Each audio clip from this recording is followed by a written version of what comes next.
Scioli, como lo hemos contado aquí en más de una oportunidad, ha venido dando muestras desde el 2003 a la fecha de ciertas lealtades. Hoy también llamó la atención, y esto también lo venimos analizando desde la semana pasada, políticamente, las heridas que han quedado en el randacismo después, no solamente que Florencio Randazzo se bajó de la carrera presidencial cuando se nomina la fórmula Scioli-Zanini, algo que él no se esperaba y algo que él había pedido a la presidenta. Dos cuestiones, yo se los contaba la semana pasada, había pedido Randazzo, dos condiciones. Primero, que la presidenta lo bendijera a él como el kirchnerista puro que iba a ir a la competencia electoral. Y segundo, que no le habilite ningún hombre del kirchnerismo para la fórmula. Nada de esto ocurrió y fíjense ustedes que de los hombres de Randazzo o de las mujeres de Randazzo, ninguno integra hoy por hoy las listas del Frente para la Victoria, porque ha quedado en debilidad política Randazzo, no solo dentro del Gabinete Nacional, sino también políticamente. Y es lo que hoy muchos le están cuestionando desde la militancia, porque muchos que venían militando se quedaron hoy sin ningún tipo de competencia electoral por la decisión de Florencio Randazzo. Y el jefe de gabinete, Aníbal Fernández, que va a ser uno de los contrincantes en fórmulas a gobernador en la provincia de Buenos Aires, hoy habló sobre Randazzo. Yo creí que él miraba las cosas de otra forma y que eso le hubiese permitido entender o aportar al grupo político al que pertenecemos todos. Cuando eso se sucede y él manifiesta que no tiene la voluntad de participar en la primaria abierta, simultánea y obligatoria para ser candidato a presidente, yo lo llamé, 3 veces hablé esa noche. Digo, ¿qué vas a hacer, flaco? No, yo no quiero estar. Yo digo, pero te equivocás, bajate. A ver, te lo digo desde el interés, porque a mí me interesa eso, olvídate que me interesa. Bájate de la moto, haceme caso, no es saludable esas cosas. Bueno, allí estaba revelando Aníbal Fernández lo que incluso él le había aconsejado políticamente a Florencio Randazzo, que bueno, finalmente quedó fuera de todo juego político y habrá que ver los próximos días cómo evoluciona dentro del gabinete de Cristina Kirchner. Lo que también comentábamos el sábado pasado, que ahora nos vamos a detener, está Roberto Bachmann para estos minutos. Primero, enseguida está llegando Felipe Solá. Les quiero anticipar, Felipe Solá, que finalmente es el candidato a gobernador por el Frente Renovador, un peronista en la provincia de Buenos Aires. Con él vamos a estar analizando también la situación en que queda el Frente Renovador. Con Roberto Bachmann vamos a estar repasando. Está llegando también Raúl Aragón, que ha realizado la primera encuesta sobre cómo puede impactar la figura de un vice, la figura de Carlos Zanini, actual secretario legal y técnico de la presidencia, en la fórmula presidencial. La primera medición la realizó durante este fin de semana Raúl Aragón y enseguida va a estar llegando con los datos. Pero yo les indicaba el sábado, porque, claro, se venían cerrando las listas sin demasiadas sorpresas. Tal vez la sorpresa fue que Cristina Kirchner no tuviera en ninguna lista, cuando muchos columnistas, analistas de la realidad, algunos que juegan con el deseo de, que después la realidad los barre, venían indicando que era sí o sí que iba a jugar Cristina Kirchner. Muchas veces dijeron que lo del Parlasur, la elección del Parlasur para esta elección había sido concebida para que Cristina Kirchner vaya como candidata por los fueros, porque necesitaba fueros, porque la justicia la iba a perseguir y porque estaba tan comprometida a nivel judicial que iba a necesitar de esos fueros. Finalmente no va como candidata y vuelve, como ella lo ha expresado seguramente y como lo hace todo militante de la política, al llano después del 10 de diciembre. Obviamente que con mucho poder político, porque las encuestas están marcando que se va a ir no solamente con buena imagen positiva, con muy buena imagen positiva, sino también a nivel gestión de gobierno. Y lejos de ser un patorrengo o lejos del fin de ciclo que muchos pregonaban, hoy por hoy fue la constructora de todo el espacio del Frente para la Victoria y la que bendijo la candidatura de Daniel Scioli. Pero yo decía, el sábado, mientras estábamos acá con Mauro y con Berkovich, esperábamos alguna sorpresa del Frente Renovador. Se esperaba alguna sorpresa por parte de Sergio Massa, porque fue el último en cerrar listas, fue el último en llevar las listas con los cierres definitivos. Y hubo negociaciones de último momento entre Sergio Massa y José Manuel de la Sota, porque la idea de Sergio Massa, la idea del masismo, era recuperar el terreno perdido a través de una fórmula conjunta que potencia a los dos candidatos, que esté encabezada por Massa y que esté secundada por de la Sota. Claro, de la Sota le decía, bueno, no, hagamos algo diferente. Bajate vos a la provincia de Buenos Aires y déjame a mí como candidato presidencial. Y ahí estuvieron en el tira y afloje hasta que ninguno de los dos cedió, y el sábado a las 8 de la noche, finalmente, 8:15, de la Sota inscribió su fórmula presidencial, Sergio Massa inscribió su fórmula sin demasiadas sorpresas. Porque la verdad que hubo hasta nosotros, que estamos con la noticia día a día, nos costó encontrar en la cabeza, digamos, ¿no? En el rebobinado rápido que uno tiene que hacer cuando está parado acá y se van dando las noticias, como nos pasó el sábado acá en vivo, que recibíamos a través del celular la información de que Felipe Solá finalmente era el candidato y allí, en tiempo real, se lo brindamos a usted, cuando uno recibe la información. Y en ese momento dijimos, pero perdón, ¿quién es Gustavo Sáenz? ¿Quién es Gustavo Sáenz? ¿No? ¿Qué nos pasó? Claro. ¿Quién es Gustavo Sáenz? Bueno, Gustavo Sáenz era el intendente electo de la ciudad de Salta y al que tuvo que acceder el masismo para completar la fórmula presidencial. Indudablemente mostrando debilidad política el masismo. Mostrando debilidad política en una fórmula que no tiene una raigambre fuerte. Fíjense ustedes la construcción política que ha hecho Macri, copiando muchas cosas de las que critica del Frente para la Victoria o del kirchnerismo. Pero es que Macri se ha vuelto pragmático, sabe ahora lo que es construcción política, porque desea no solamente ser candidato, sino llegar a la presidencia de la Nación. Y fíjense cómo borró de un plumazo a Ritondo, y cuando el acuerdo con los radicales amenazaba caerse el viernes a la noche, Macri dijo, señores, vamos con un radical. Borró, me contaban hoy, en la provincia de Entre Ríos, a una persona del radicalismo, que fue candidato ya a gobernador, diputado nacional, como Benedetti, lo borró de un plumazo. Y 70 candidatos a intendentes radicales los sacó Macri, porque dijo, señores, hay que consolidar espacio porque yo quiero ser presidente. Es lo que le ha faltado a Massa. Le ha faltado, y le están reclamando a Massa que vuelva a la política, que vuelva a ser política. Como si todo esto fuera poco, escuche, pero escuche con atención, las declaraciones que hoy hizo el compañero, flamante compañero de fórmula de Sergio Massa, Gustavo Sáenz.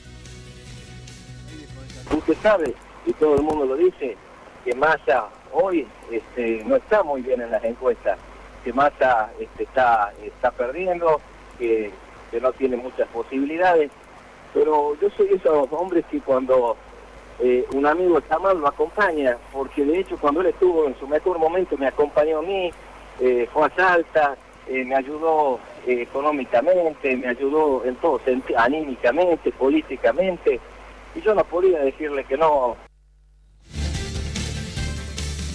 Bueno, ¿escuchó? Terrible, con compañeros así, ¿quién necesita enemigos, Gustavo? Es terrible, ¿eh? La verdad que es una declaración yo lapidaria. lo voy a volver a pedir pero además le voy a pedir una primera reflexión a Roberto Bachmann y a Raúl Aragón como analistas y como consultores. Escuche lo que decía el compañero de Fórmula de Massa. Usted sabe, y todo el mundo lo dice, que Massa hoy no está muy bien en las encuestas, que Massa está perdiendo, que no tiene muchas posibilidades, pero yo soy esos hombres que cuando un amigo está mal lo acompaña, porque de hecho cuando él estuvo en su mejor momento me acompañó a mí, fue a Salta, me ayudó económicamente, me ayudó en todo sentido, anímicamente, políticamente, y yo no podía decirle que no. Bueno, la verdad que políticamente no es un gesto de sincericismo político pocas veces dicho, pocas veces visto, quiero decir. Roberto y Raúl, no sé ustedes desde el análisis, ¿cómo lo pueden tomar? Dejar la dureza a mí. Sí. No, bueno, esto en el peronismo lo llamaban piantaboto, a este concepto. Es lo que no se debe hacer, es lo que no se debe comunicar. Yo no, digo, a cualquiera de nuestros clientes nosotros lo hubiéramos asesorado. Nunca digas vengo a acompañar a un amigo. Vengo a acompañar a un amigo, es acompañar a un amigo en las malas, digamos, en un velorio. Pero digamos. aparte él lo dice, claro, bueno, lo dice, es como estoy acompañando a un amigo al cementerio. Claro, por eso digo, esto tiene una reminiscencia de cuando velorio. Muchos dicen, acompañá hasta la puerta, no hasta el interior. Exactamente, me parece que es incorrecto. Ahora, podría haber dicho otra cosa, podría haber dicho, sabemos que estamos en una situación difícil, pero la vamos a remar, la vamos a pelear, vamos a seguir peleando en las encuestas, estamos recuperando con el relanzamiento. Hay cosas que se dicen y que después, bueno, son difíciles de demostrar. Este sincericidio, me parece que esa es la palabra, es muy duro y muestra una realidad difícil para el equipo de Massa. ¿Qué es eso, Raúl? ¿Falta de experiencia? Yo creo que es falta de experiencia, además creo que no se da cuenta que está jugando en primera. Este es el partido de primera, esta es la liga de primera. Claro, hay tres, esta es la primera. Ahora, llama la atención, yo lo vengo marcando esto desde hace tiempo, porque el masismo, si algo ha sabido hacer es comunicar. Y en este último tiempo ha perdido la posibilidad de comunicar bien, correctamente. Es como que tiene demasiados voceros que se le escapan las cuestiones, ¿no? Sí, ha perdido la coherencia del discurso. Siempre tuvo una coherencia. Sí. Podías no estar de acuerdo, y yo no estaba de acuerdo tácticamente hablando porque era un discurso que no cosechaba votos, no estaba ni oficialista ni opositor, en fin. Pero era siempre coherente. Hace unos meses que ha perdido la coherencia del discurso, creo que es propio de una situación muy difícil para Massa que está atravesando o que atravesó y que quizás ahora empiece a remontar, y eso le desorganizó, primero le desorganizó el equipo, después le desorganizó la prensa y por último le desorganizó... Pero lo había admitido él eso, cuando la semana pasada hizo el relanzamiento y se rearmó. Ahora, esto lo vuelve a colocar en un lugar... Esto es dramático. El otro problema es que, bueno, se nota la falta de equipo de prensa atrás de cada uno de los candidatos bajando línea. Acá hay que ser muy coherente en la bajada de línea, porque sí, cualquier nota que vos estás dando a una radio, no sé en qué radio, cualquier radio que sea, tiene repercusión nacional. Vos sabés que esto tiene repercusión nacional, porque, exacto. Pero no solo se multiplica por los otros medios de comunicación, sino por las redes sociales. Y cuando se multiplica por las redes sociales ya lo están levantando otros medios. Sí, o sea que la multiplicación es incontrolable. Hoy en día es un principio, cualquier comunicador lo sabe. Yo creo que a partir de esto ya le están haciendo media coaching con Ben Dixon o con, no sé con quién ahora. No sé quién estará. Es que a lo mejor habla de la sorpresa que para este mismo hombre representó el envite a participar de la fórmula. Capaz que ni él mismo sabía hasta último momento. El sábado lo estuvimos hablando también. Hay un gesto de debilidad, me parece, del masismo y del Frente Renovador, porque el sábado estar negociando hasta las 8 de la noche con De la Sota la posibilidad de una fórmula es un gesto, me parece, de debilidad no tener ya una fórmula pensada o armada, ¿no? Sí, fue el último. Claro. Porque me parece que jugó a la sorpresa, al factor sorpresa o a lo que podrían sorprender y finalmente no se le dio. No se dio. En realidad quien sorprendió realmente creo fue el Frente para la Victoria. La designación de Zanini fue... Y descolocó mucho. Descolocó a todos. Lo obligó a Macri a reformular su estrategia pero presidencial. A propios y ajenos, ¿no? También. A propios y ajenos. Randazo, ¿no? Bueno, a propio. Mirá Randazo es caso más patético, ¿no? Bueno, ¿por qué, Raúl, usted hizo la primera ya hablando de la fórmula del Frente para la Victoria y de Zanini? Hizo durante la primera medición, ¿no? Sobre Zanini. Hicimos una medición, la llamaríamos testigos, son 700 casos en Capital Federal, elegimos Capital Federal por considerar que Capital Federal es el distrito más adverso al kirchnerismo y al peronismo, es a la vez el distrito con mayor nivel de conocimiento de la política y con mayor nivel educativo. Y pensamos que este es el lugar donde peor le iría a la calificación de imagen y a la percepción de la fórmula, y tomando esto como el peor lugar, el resto sería más benigno o más favorable. Lo primero que preguntamos, bueno, ¿cuál es su opinión de Carlos Zanini? Y el dato más importante es que el 50% o no lo conoce lo suficiente como para poder opinar. Y el resto se divide casi por partes iguales, el otro 50%, con un poquito más de negativo que positivo, entre calificaciones positivas y negativas. Esto es bueno, el desconocimiento. ¿Cómo juega en un candidato a vicepresidente? No, yo creo que en este caso es bueno, en otros casos no es bueno. En este caso de Carlos, de Zanini, es bueno porque kirchnerizaron la fórmula, pero fue una kirchnerización muy inteligente porque es el menos visibilizado como kirchnerista, es el menos conocido mediáticamente, por más que sea la mano derecha, el monje negro, como quieran llamarlo, no tiene instalación en los medios, nunca se lo vio defendiendo a ultranza o a los gritos o enfáticamente alguna medida polémica que haya tomado la presidenta. En fin, es un kirchnerista... Está bien, pero eso habla de que la campaña la va a tener como protagonismo Daniel Scioli. Exactamente. ¿No? Claramente. Y que poco importa aquí lo que el vice pueda aportar hacia afuera. Salvo, me parece, para el juego de algunos medios. No, creo que tiene... A ver, hay un par de detalles con esto. Uno, le aporta, le garantiza, le galvaniza el voto kirchnerista, que ya lo tenía en primera vuelta de todas maneras Scioli, pero lo asegura. Evita el principal foco de conflicto que iba a tener Scioli con la presidenta, que era justamente la designación del vice. Le pusieron el vice menos conflictivo. Tercero, como lo baja a Randazzo, es importantísimo, ya ganó la interna, ahora puede deskirchnerizar el discurso e ir a buscar un poco del voto no kirchnerista que le está faltando. Es la verdad que como jugada, no sé si fue de él, de ella o de ambos, pero me pareció una jugada brillante. ¿Lo viste en 678? Eso te iba a preguntar, Tito. Y bueno, la aparición de Scioli en 678, un programa que le era adverso a Scioli, porque lo castigaban duramente. Claro, y lo viste, pero lo más importante, más allá de que él estaba descontracturado, el 678 lo tuvo que aceptar, digamos, como el candidato. Sin embargo, ahí Scioli fue Scioli. Siguió siendo el mismo Scioli de antes, no hubo un cambio. Y ahí coincido totalmente con Raúl. Esta es la idea, de pronto, bueno, pero entonces es lo que yo decía recién en la apertura. Scioli, desde el 2003 a la fecha, no tiene que sacar patente de Oleal o de... él se ha mostrado como es siempre, ¿no? Es que el objetivo, me parece, si vos de alguna manera galvanizás ese voto núcleo duro kirchnerista, para dar negro, que es un voto importante, ha crecido notablemente, y esto sí es importante tenerlo en cuenta, la imagen de Cristina Fernández, más allá del núcleo duro, tiene en la imagen muy positiva, o incluso más todavía en la aceptación de gestión muy positiva, ya tiene arriba de 35%. No estoy hablando del algo positiva que vendría a ser como, llamarlo, el algo buena, no exactamente muy buena. Esto también es un crecimiento y esto implica de alguna manera de que la periferia kirchnerista está tomada por el discurso de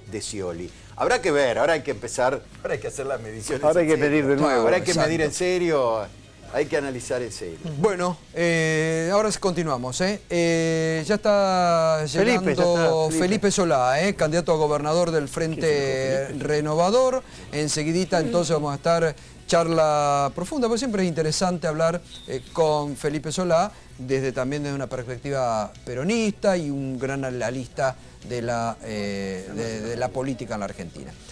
Vamos a ir viendo también ya determinadas, y ahora le vamos a completar enseguidita porque tuvimos un problema técnico el resto de las fórmulas presidenciales, pero vamos a ver algo que va a ser importante para esta coyuntura política, que es el discurso económico de los candidatos.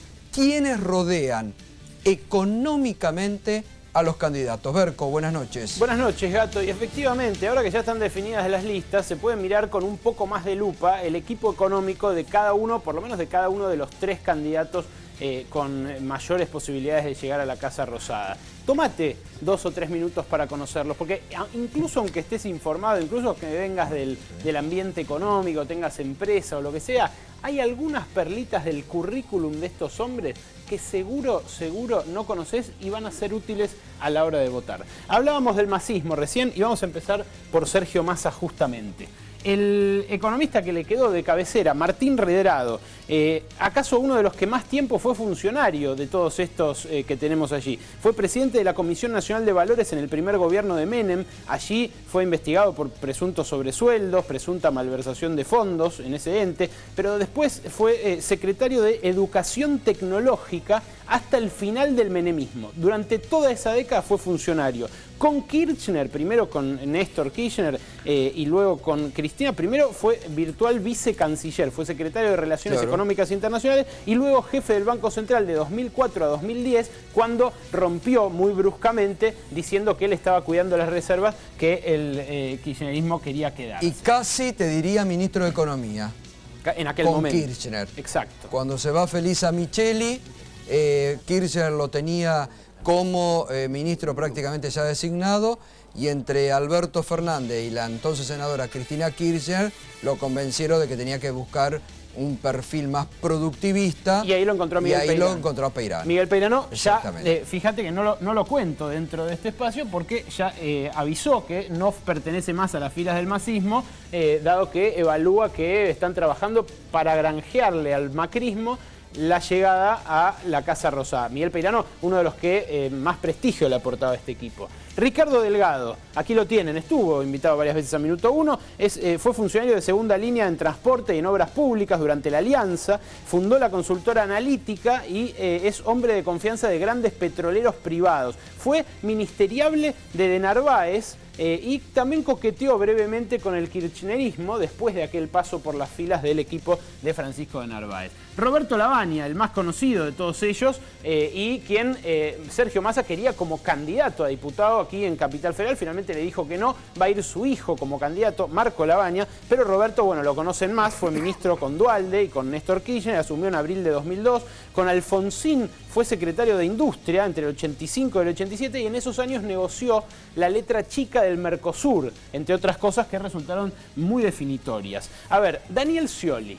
El equipo de Daniel Scioli es muy heterogéneo. Vamos a empezar con Miguel Bain, el hombre que más aparece frente a auditorios empresariales.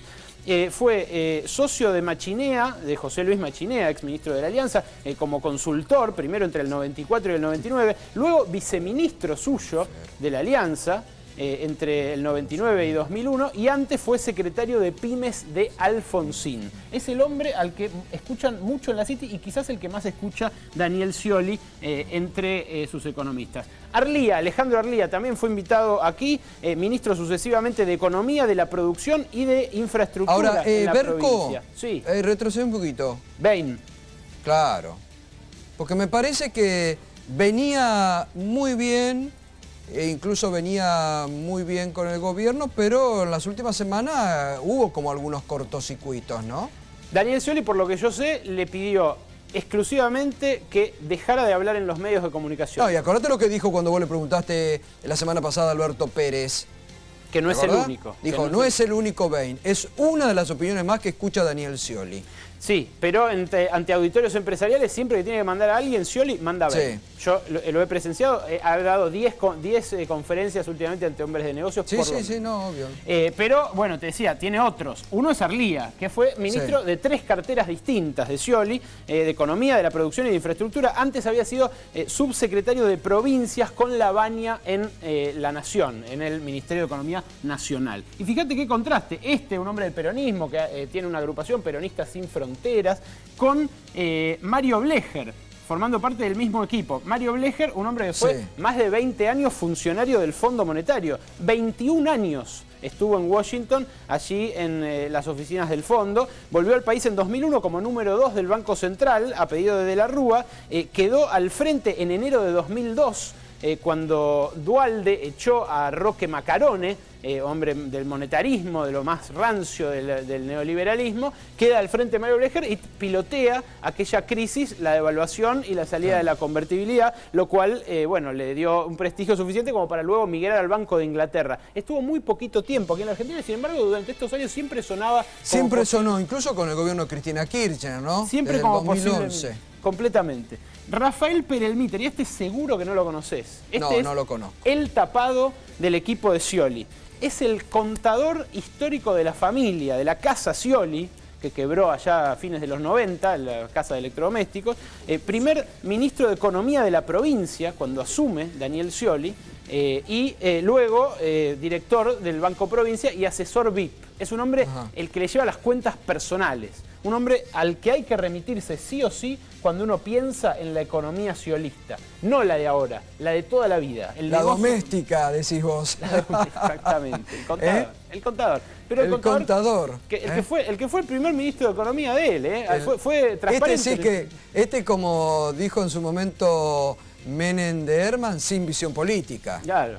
Es un hombre de confianza, pero de estrechísima confianza, al punto de que cuando llega Acá me acota Felipe Solá, que lo dijo Dromi, en realidad, de Herman González, cuando estaban enemistados ahí en distintas facciones, ¿no? Dromi de Herman, un contador sin visión política. Bueno, ¿no? Y ahora nos vamos a esa época, porque el próximo equipo que vas a conocer es justamente el de Mauricio Macri y el que más trajín tuvo por aquella época. Vamos de a uno por uno. Esto fue un error de tipeo, el apellido, no crean que es un chiste de Melconian. Sí, Melconian. Carlos Melconian se presentó en público como el ministro de Economía de Carlos Menem si ganaba Menem en 2003. En ese momento fue así, frontal. Dijeron, si gana Menem, que en la primera vuelta ganó, luego no se presentó a la segunda vuelta, mi ministro de Economía es este, Carlos Melconian. Luego fue candidato a senador por el PRO, no entró como candidato a senador, pero antes, y esto seguro que tampoco lo sabes, Gato, porque Melconian va por la vida como un consultor privado, como diciendo que nunca pasó por la función pública, pero fue jefe de deuda externa en el Banco Central en 1996, y ahí hizo algo muy importante, le puso punto final a las investigaciones que estaba haciendo el Banco Central desde el 83 a la deuda que contrajo la dictadura y que estatizó de grupos privados en buena medida. Yo te voy a decir algo. Sí. No es el único candidato presidencial que asesora a Melconian, ¿eh? Epa. ¿Vos decís que tiene lealtades múltiples? No sé. Al menos ahora. Ahora no sé, pero en el pasado... claro. A otros candidatos presidenciales también. Así que no es solamente potestad de Mauricio Macri. No, por supuesto. Pero es importante este antecedente suyo en la función pública. Porque cuando hablamos del problema de la deuda externa en Argentina, hablamos de un problema que heredó el Estado de los privados. Y él fue quien cerró definitivamente la investigación de ese momento dramático, tétrico de la economía argentina, en la cual todos asumimos ese costo. Miguel Kigel. Miguel Kigel también es un viejo conocido de aquella época, fue subsecretario de Financiamiento con Roque Fernández en el último tramo del menemismo. Luego presidió el Banco Hipotecario, volvió brevemente a Economía como jefe de asesores de Domingo Cavallo al final de la alianza y ahora preside su propia consultora, una consultora que da muy buenas cifras y hace buenos informes y también colabora con la Fundación Pensar de Mauricio Macri. Pero insisto, funcionario de Roque Fernández y luego de Cavallo en la alianza. ¿Quién más tiene Macri? Melconian, Kigel, Rogelio Frigerio, este hombre que sonó como posible vice. Incluso. Porque está buscando Rogelio Frigerio un perfil más político ahora, exacto, ¿no? Que lo saquen un poco del encapsulamiento económico y quiere un perfil más político. Pero ¿cuáles fueron sus antecedentes? Hoy es el presidente del Banco Ciudad, está haciendo una gestión allí que puso al Banco Ciudad en un escalón más arriba. Está muy bien la gestión en el Banco Ciudad de Frigerio. Pero antes de eso, antes de cumplir los 30, en el 98, siendo un gurrumín, lo nombraron secretario de Programación Económica de Menem con Roque Fernández y después de eso asesoró al Fondo Monetario y al Banco Mundial.